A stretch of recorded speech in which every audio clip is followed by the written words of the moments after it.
बच्चों, आज हम अपनी हिंदी पाठ्य पुस्तक मधुरम में पढ़ेंगे पाठ 12 रक्षा बंधन। सावन की पूर्णिमा का दिन भाइयों और बहनों के लिए आनंद का दिन होता है। बच्चों, सावन एक हिंदी महीने का नाम है और पूर्णिमा जिस दिन चांद पूरा गोल होता है उसे हम पूर्णिमा कहते हैं।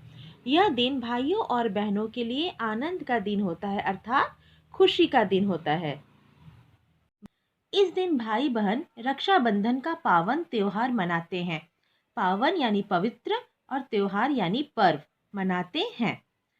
इस दिन बहनें नए कपड़े पहने मिठाई, रोली और अक्षत से थाली सजाती हैं।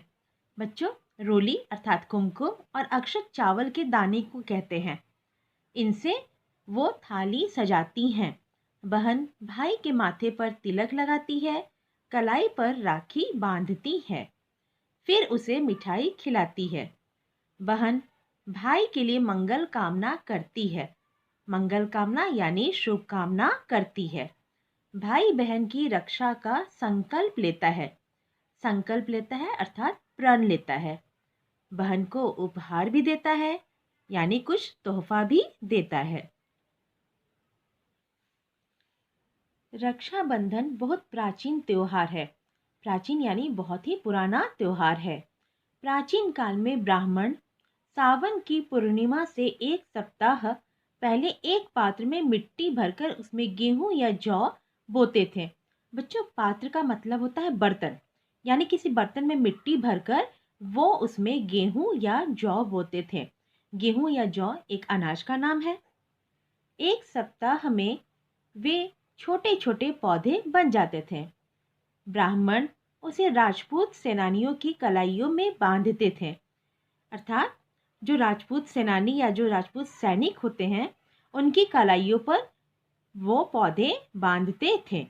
युद्ध में उनकी विजय की कामना करते थे। इस अवसर पर ब्राह्मणों को धन भी मिलता था।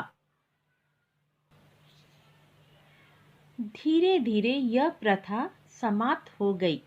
प्रथा यानी रिवाज और समाप्त यानी खत्म हो गई और धागों की बनी राखियां बांधी जाने लगी।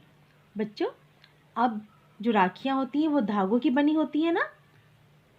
एक बार चित्तौड़ पर बहादुर शाह ने आक्रमण किया तो चित्तौड़ की महारानी कर्मवती अकेली उसका मुकाबला न कर सकी।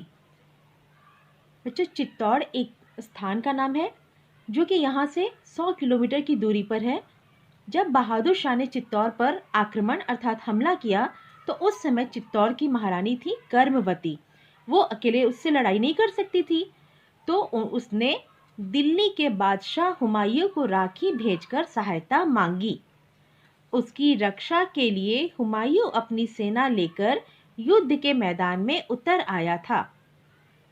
हमारे इतिहास में अनेक हिंदू राजाओं ने राखी की लाज अर्थात प्रतिष्ठा रखने के लिए बहनों की रक्षा करके इस त्योहार का गौरव बढ़ाया है। गौरव बढ़ाया है अर्थात मान बढ़ाया है। राखी का बंधन रक्षा का बंधन माना जाता है, इसलिए इस त्योहार को रक्षा बंधन कहते हैं। धन्यवाद।